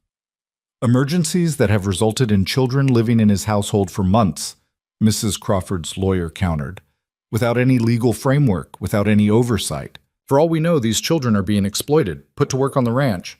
They're 10 and 8 years old, Harrison interrupted. They attend school full-time. They have their own rooms, proper clothing, adequate food. There's no exploitation happening here. The judge raised a hand. I'd like to hear from the children themselves. Miss Carter, would you approach the bench? Lily's legs felt like water as she stood and walked to the front of the courtroom. The judge looked down at her with an expression she couldn't quite read. Miss Carter, can you tell me in your own words how you came to be at Mr. Rowan's ranch? Lily took a breath and told her story. She explained about her father's death, about the Hutchinsons taking her in and then abandoning her. She described the heat, the long walk, the moment of collapse. And she told them about Caleb turning back, about waking up safe, about the weeks of healing and the choice to stay. And are you happy there? The judge asked. Yes, sir. Has anyone at the ranch mistreated you or asked you to do inappropriate work? No, sir. I help with small chores because I want to, not because I have to. And I go to school every day. What about you, young man? The judge turned to Samuel. Tell me your story. Samuel's voice was quieter than Lily's, but no less firm. He told about the Brennans, about the beatings and threats, about running away in desperation. He told about finding the ranch, about Caleb protecting him when Mr. Brennan came to take him back. And if I were to send you to Mrs. Crawford's establishment in Cheyenne, how would you feel about that? The judge asked. Samuel's eyes widened with fear. Please don't. I'll be good. I'll work hard. I'll do anything. Just please don't send me away. The judge's expression softened. No one's going to send you anywhere you don't want to go, son. Sit down. He turned to Mrs. Crawford. Madam, what exactly is your interest in these children? Mrs. Crawford stood. Your Honor, I run a Christian establishment for displaced youth. I provide structure, discipline, and moral instruction. These children would benefit from a proper institutional environment rather than the questionable oversight of a bachelor rancher. I see. And how many children are currently in your care? 23. And how are they housed? In dormitories? Boys on one side, girls on the other? How many to a room? Mrs. Crawford hesitated. 8 or 10, depending on age. And their education? They receive Bible instruction daily. The older children learn trades appropriate to their station. So no formal schooling. Formal schooling is a luxury, Your Honor. These children need practical skills. The judge made a note. And Mr. Rowan's operation, you object to it because it's irregular. Because there's no guarantee these children are receiving proper moral guidance. Because a ranch is no place for children to be raised. I grew up on a ranch, the judge said mildly. Turned out fine. A ripple of laughter went through the courtroom. Mrs. Crawford's face tightened. Furthermore, she continued, Mr. Rowan is unmarried. It's inappropriate for him to be housing children, particularly a young girl without a proper female presence. Mrs. Santos serves as housekeeper and female guardian, Harrison interjected. She lives on the property and oversees the children's daily care. The judge looked at Martha. Mrs. Santos, is that accurate? Martha stood. Yes, Your Honor. I've been with Mr. Rowan for 10 years. These children are as well cared for as any in the territory. Better than most, if I'm being honest. And you're comfortable with the arrangement? Completely. Mr. Rowan is a good man who does right by everyone in his employ and under his care. These children are safe, healthy, and happy. I'd stake my reputation on it. The judge nodded and turned back to Mrs. Crawford. It seems to me, madam, that your objection is based more on principle than on any actual evidence of harm or neglect. These children are attending school, receiving proper care, and by their own testimony are happy where they are. I see no reason to disrupt that. But, Your Honor, however, the judge continued, I agree that the current arrangement is irregular. Mr. Rowan, I understand you're planning to formalize this operation? Caleb stood. Yes, Your Honor. I'm working with legal counsel to establish proper guardianship arrangements and submit to regular inspections. Good. I'm going to grant temporary guardianship of both children to you, subject to review in 6 months. During that time, I expect you to file the proper paperwork and establish a legal framework for your operation. Mrs. Crawford, if you have evidence of actual abuse or neglect at that time, you may petition for review. But absent such evidence, these children will remain where they are. Case dismissed. The gavel came down with a sharp crack.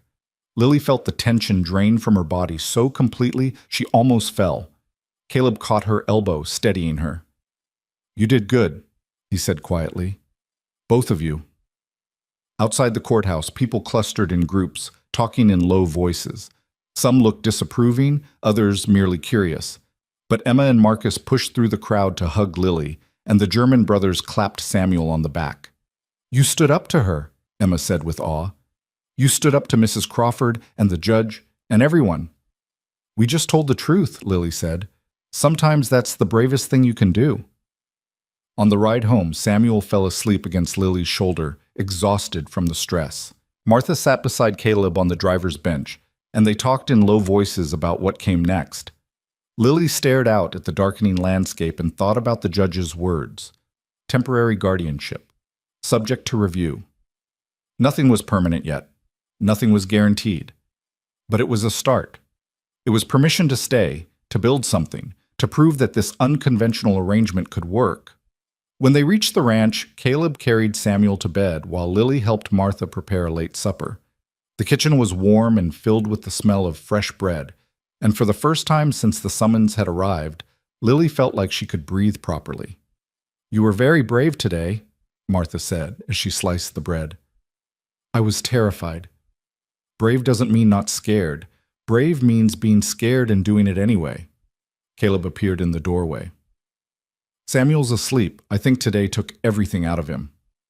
It took everything out of all of us, Martha said. But we won. We won the battle, Caleb corrected. The war's just beginning. Mrs. Crawford isn't going to give up.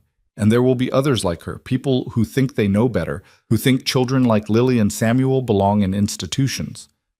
Then we'll fight them too, Lily said. Every single one, if we have to. Caleb smiled. You sound pretty sure about that. I am sure. Because this place, this ranch, this home, it matters. What you're trying to build matters, and I want to be part of it. You already are part of it, Lily. You and Samuel both. That night, lying in her blue room, Lily thought about everything that had happened since the day Caleb had found her on the burning trail. She thought about how close she'd come to dying, how easily she could have been just another forgotten child who didn't survive. But someone had stopped. Someone had turned back. And that one decision had changed everything. Now the ranch was changing too, transforming from a successful cattle operation into something more, a refuge for children who had nowhere else to go, a place where being nobody, according to the world's definition, meant you could become somebody on your own terms. The addition to the main house was nearly finished. Soon there would be more bedrooms, more space for children who needed it. And Lily understood with sudden clarity that she wanted to be here when they arrived. She wanted to be the one who helped them settle in, who showed them they were safe, who proved through her own presence that survival was possible and that sometimes people actually kept the promises they made. She'd survived the burning trail. She'd survived the hearing, and she was going to survive whatever came next, because that's what you did when someone gave you a chance worth fighting for. You kept moving. And you built something that mattered. Winter came hard that year, sweeping down from the mountains with snow that piled high against the barn doors and wind that howled through the cottonwoods. The addition to the main house was finished just before the first major storm, 4 new bedrooms with sturdy beds and windows that looked out over the ranch. Caleb had painted each room a different color, soft green, pale yellow, warm gray, dusty rose, giving each space its own character, its own invitation to whoever might need it. The bedrooms didn't stay empty long. A girl named Anna arrived in early December, brought by the sheriff who'd found her living in an abandoned cabin after her grandmother died. She was 12, silent and wary, with dark eyes that seemed to take in everything and trust nothing. Martha settled her in the green room and Lily tried to talk to her, but Anna responded only in monosyllables, keeping her thoughts locked away behind walls that looked unbreachable. 2 weeks later, twin boys showed up, Marcus and Matthew, age 9, whose father had died in a mining accident and whose mother had succumbed to grief and whiskey, leaving them to fend for themselves. They were small and scrappy, quick to fight each other, and quicker to defend each other against anyone else. Caleb put them in the gray room and told them the rules. No fighting in the house, chores before play, and school every single day. Then came Rosa, a 7-year-old whose parents had died of cholera, leaving her in the care of an uncle who drank away what little money they had. The sheriff brought her in January, wrapped in a blanket so thin it was nearly transparent, her lips blue from cold. Martha tucked her into the yellow room and spent hours getting her warm again, feeding her broth, and speaking to her in Spanish until the terror finally left her eyes. By February, the ranch household had grown from 4 to 9. The dining table that had once seemed too large now felt exactly right, filled with children's voices and the clatter of plates.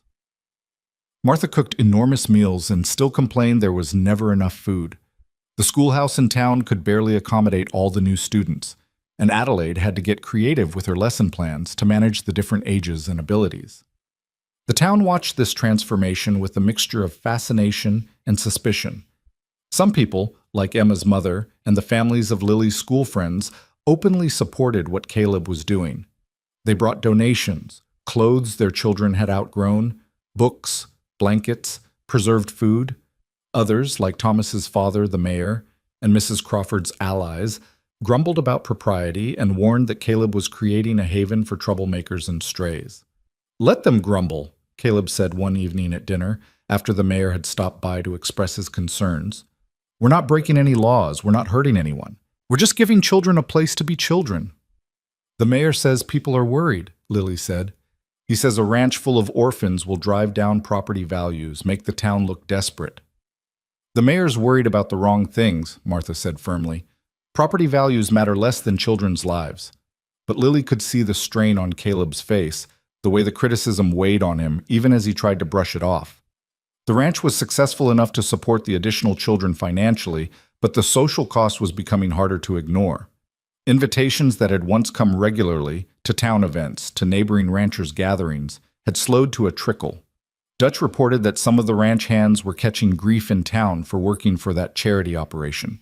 Even Adelaide faced questions about whether it was appropriate to teach those Rowan children alongside respectable families' sons and daughters. The breaking point came in March, when the bank denied Caleb's application for a loan to expand his cattle operation. The loan officer, Sarah's father, was apologetic but firm. "It's not about your creditworthiness, Caleb. Your finances are solid, but the board is concerned about the, irregular nature of your household. They worry it indicates instability, poor judgment." Caleb had come home that evening with his jaw set and his eyes hard. At dinner, he barely spoke. After the children went to bed, Lily found him on the porch, staring out at the dark ranch. "You're thinking about stopping," she said. It wasn't a question. Caleb didn't deny it. "I'm thinking about what happens if I can't expand the herd, if I can't get the credit I need to operate effectively, if the ranch starts failing because I chose to help children instead of maintaining my reputation. Would you really stop? Send us away?" "No." The word came quickly, firmly. "Never. But I might have to make different choices going forward. Maybe stop taking in new children. Maybe scale back." Lily sat down beside him. "When you found me on that trail, you said someone should have stopped for you. Do you still believe that?" "Of course." "Then you already know the answer. You can't stop now just because it's hard. You can't close the doors because people are judging you. Because if you do, then the next child who needs help won't have anywhere to go." Caleb looked at her, and in the moonlight she could see the conflict on his face. The practical rancher who'd built an empire through careful decisions warring with the abandoned boy who knew what it meant to be turned away. "When did you get so wise?" he asked, echoing the question he'd asked months ago. "I learned from you," Lily said simply. "You taught me that survival isn't enough, that you have to build something worth surviving for." The next morning, Caleb rode into town and came back with Adelaide. They closeted themselves in his office for hours while the children did their chores and Martha prepared lunch. When they finally emerged, Caleb looked tired but determined. "Gather everyone," he told Martha. "I want to talk to all the children." They assembled in the living room, all 7 children ranging from Rosa at 7 to Anna at 12. Lily and Samuel sat together on the sofa, the twins sprawled on the floor, Anna in the corner chair with her knees drawn up, and Rosa on Martha's lap. Caleb stood in front of them, and for a moment he seemed at a loss for words. Then he took a breath and began. I want to tell you all a story. When I was 7 years old, my mother sold me to a ranch for $20 and a bottle of whiskey.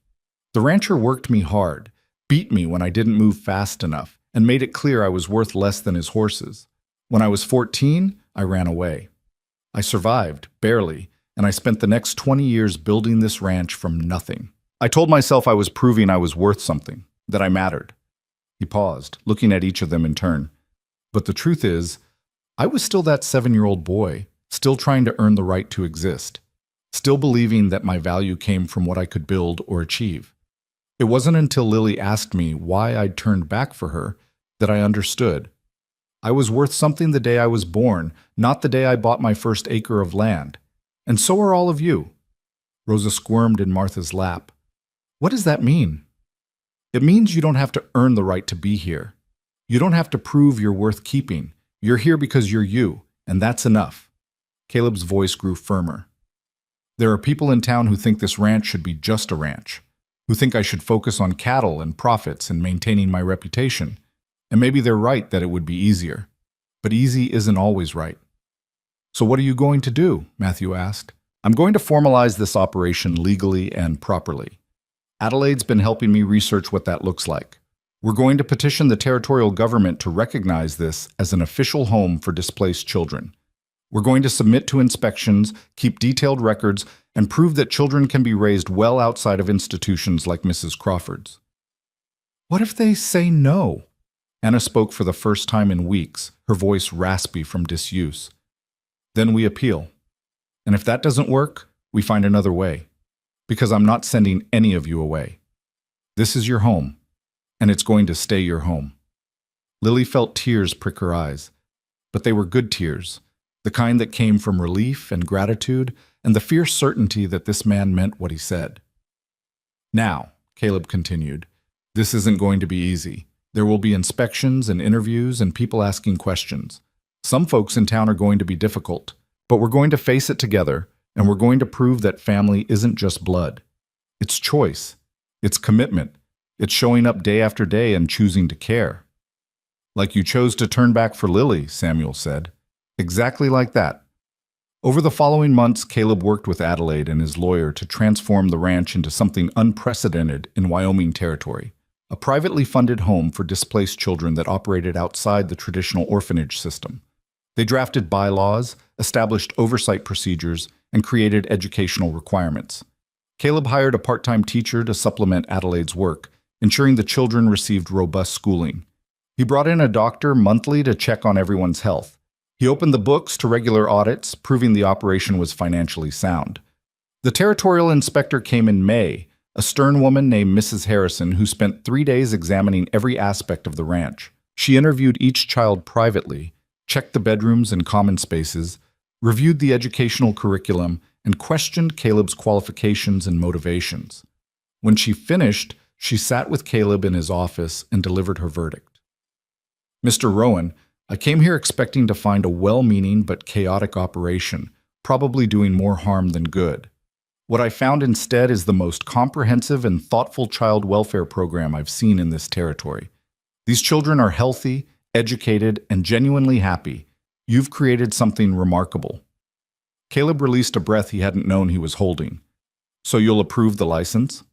I'll recommend approval, yes, but I have one concern. She leaned forward. This operation relies entirely on you, your money, your land, your commitment. What happens if something happens to you? If you die or become incapacitated? These children would be left vulnerable again. It was a valid concern, one that had kept Caleb awake at night. I've been thinking about that, he admitted. I need to establish a trust, create a legal structure that survives me. I'd recommend it strongly, and I'd also recommend finding a way to involve the community more directly. The more people who have a stake in this operation's success, the harder it will be for critics to shut it down. That conversation led to a town meeting in June. Caleb stood before a packed room and presented his vision. Not just a ranch, but a community resource. He proposed a board of overseers made up of respected town members who would provide oversight and accountability. He offered to accept donations of time and resources from anyone who wanted to contribute. And he challenged the town to decide what kind of place they wanted to be. "We can be a community that turns away children in need," he said, "that insists on institutional solutions and traditional family structures above all else. Or we can be a community that recognizes sometimes traditional approaches fail, and we need new solutions. We can be a place where children like Lily and Samuel and Anna and all the rest have a chance to survive and thrive." The room was silent for a long moment. Then Emma's mother stood. "I'd like to volunteer for the oversight board," she said. "And I'd like to donate funds for winter clothing." Marcus's father rose next. "Our farm doesn't have much, but we can contribute vegetables from our harvest." One by one, people stood. Not everyone.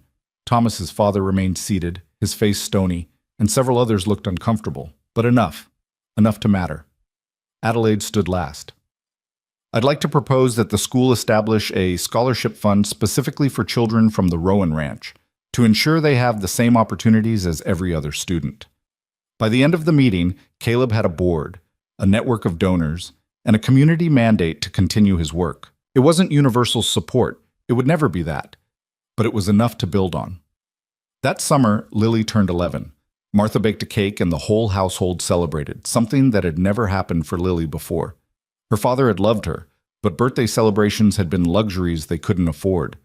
The Hutchinsons certainly hadn't marked the occasion. But here, surrounded by this chosen family, Lily felt something she'd never quite experienced before. She felt valued, not for what she could do or provide, but simply for existing. "Make a wish," Rosa said excitedly, bouncing in her chair. Lily looked around the table at the faces watching her. Samuel and Anna, the twins, Rosa, Martha, and Adelaide who'd stayed for dinner, and Caleb at the head of the table. She looked at this family they'd built from broken pieces, this home they'd created from necessity and choice. She closed her eyes and wished for the only thing that mattered, that this would last, that the doors would stay open, that no child would ever be turned away. When she blew out the candles, everyone cheered. The years that followed weren't easy, but they were good. More children came, some staying for months, others for years. Some were eventually reunited with family members who got back on their feet. Others aged out and went off to make their own ways in the world, carrying with them the knowledge that they'd been worth fighting for. Lily grew into a young woman who was fierce and capable, who'd learned that survival was important, but kindness mattered more. She became the heart of the household, the one who welcomed new arrivals and showed them the ropes, who proved through her own presence that healing was possible and that trust could be rebuilt. Samuel grew tall and quiet, with his father's gift for working with horses. He became Caleb's right hand on the ranch, managing the livestock with a gentle competence that earned respect from the hands. Anna eventually found her voice again, discovered a talent for numbers, and became the household's informal accountant, tracking expenses and donations with meticulous precision. The twins mellowed with time and structure, channeling their energy into ranch work and school. Rosa blossomed into a cheerful, talkative child who seemed determined to make up for the silence of her early years. And Caleb aged, not rapidly but noticeably, his hair going gray at the temples and lines deepening around his eyes. But he also softened, the hard edges worn smooth by years of children's laughter and Martha's steady presence and the daily proof that what he'd built mattered. On a hot summer day, 15 years after Caleb had found Lily on the burning trail, he called her into his office. She was 25 now, a schoolteacher herself, having studied under Adelaide and taken over some of the ranch's educational duties. She entered to find Caleb at his desk, looking older than she'd ever seen him, but also strangely peaceful. "Sit down, Lily. There's something I need to talk to you about." She sat, worry immediately flooding through her. "Are you all right? Is something wrong?" "I'm dying," he said simply. "Cancer. The doctor says I have 6 months, maybe less." The words hit her like a physical blow. No, there must be something, treatment, or..." "There's nothing, and honestly, I'm all right with it." He held up a hand to forestall her protest. "I've had a good life, a better life than I had any right to expect. I've seen children grow up safe and healthy. I've seen this ranch become something that matters. That's more than enough. Lily felt tears streaming down her face. What about us? What about the children? We need you. You don't need me. You never really did. Caleb pulled out a folder thick with legal documents. I've spent the last year updating the trust that manages the ranch. When I die, the operation will continue. The board will provide oversight, the trust will provide funding, and you, Lily, will run the day-to-day operations. Me? You're ready. You've been ready for years. You know these children better than anyone. You understand what they need because you've been exactly where they are. He pushed the folder across the desk. The ranch is yours, not as property. It belongs to the trust, which ensures it can never be sold or turned to other purposes, but as responsibility, as purpose, as the thing you choose to build your life around. Lily took the folder with shaking hands. I don't know if I can do this without you. Yes, you can. Because I didn't teach you to survive. You already knew that. I just taught you what to survive for. Caleb's smile was gentle. And you taught me something too. You taught me that the point of surviving isn't to prove your worth. It's to use what you've built to help others survive too. Caleb died peacefully that autumn, on a day when the cottonwoods were burning gold and the air smelled of wood smoke and coming winter. He spent his last week surrounded by the children he'd saved, some now adults, some still young, and when he took his final breath, it was with Lily holding one hand and Martha holding the other. They buried him on a hill overlooking the ranch, in a spot he'd chosen himself. The whole town came to the funeral, even those who'd opposed him. Even Thomas's father, looking old and humbled, came to pay his respects. At the graveside, Lily stood before the assembled crowd and spoke. Caleb Rowan was abandoned by his mother when he was 7 years old. He survived abuse and hardship that would have broken most people. He could have let that experience make him hard and bitter. Instead, he chose to make it his mission that no child would face what he faced alone. He built this ranch into a refuge. He opened his doors and his heart, and he changed the lives of every child who came through here. She looked out at the faces watching her, children she'd grown up with, children who'd come after, adults who'd aged out but returned for this. Samuel standing tall and steady, Anna with her account books tucked under her arm even now, the twins, the families, the community members who'd eventually come to support the operation. Caleb used to say that someone once should have stopped for him. That's why he stopped for me, and for all of us. But here's what I learned from him. It's not enough to just stop. You have to build something. You have to create a place where people can heal and grow and become who they're meant to be. That's what Caleb did. And that's what we're going to keep doing. Martha squeezed her hand. Adelaide smiled through tears. And Lily knew, with absolute certainty, that this work would continue. The doors would stay open. The children would keep coming. And she would be here to welcome them, just as Caleb had welcomed her. The years continued to pass, measured in seasons and harvests, and the steady rhythm of children arriving and growing and sometimes leaving. Lily ran the ranch with the same fierce dedication Caleb had shown, but with her own touch, softer in some ways, more practical in others. She married eventually, a quiet rancher from a neighboring spread who understood her commitment to the children and supported it fully. They had children of their own who grew up alongside the other children in a household where family was defined by choice rather than blood. The ranch prospered. The trust grew, supplemented by donations and careful management. The community that had once viewed the operation with suspicion came to see it as a point of pride, a progressive approach to child welfare that other territories began to emulate. And through it all, Lily remembered. She remembered the heat of that trail, the burning ground beneath her bleeding feet. She remembered the moment of collapse, the certainty that she was dying. And she remembered the sound of hooves, the shadow falling across her face, the strong hands lifting her to safety. She remembered Caleb's voice, rough with shock and something deeper. I've got you. You're all right now. Those words had changed everything. One decision by one man to turn back instead of riding on. One choice to see a dying child as worth saving. One commitment to prove that survival could lead to something more than just existence.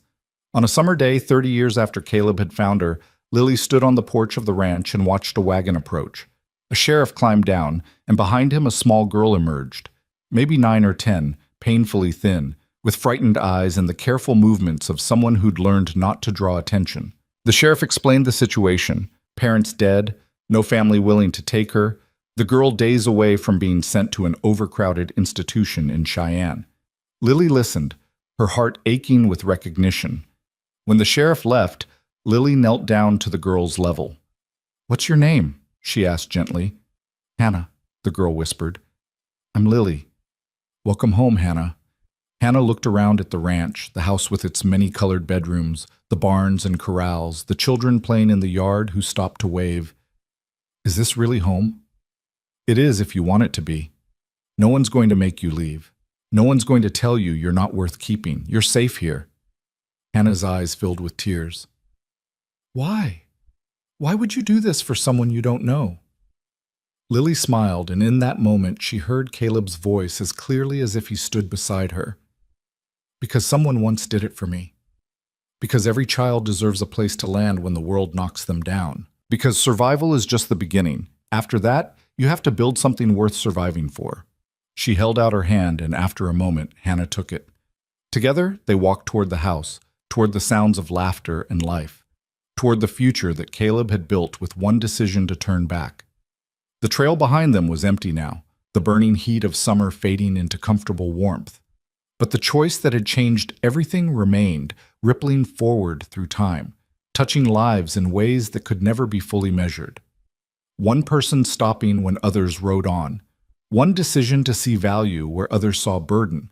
One commitment to prove that abandoned didn't mean forgotten, and that sometimes the family you choose matters more than the family you're born into. The door stood open. The children were gathering for dinner, and Lily led Hannah inside, continuing the work that had saved her own life all those years ago.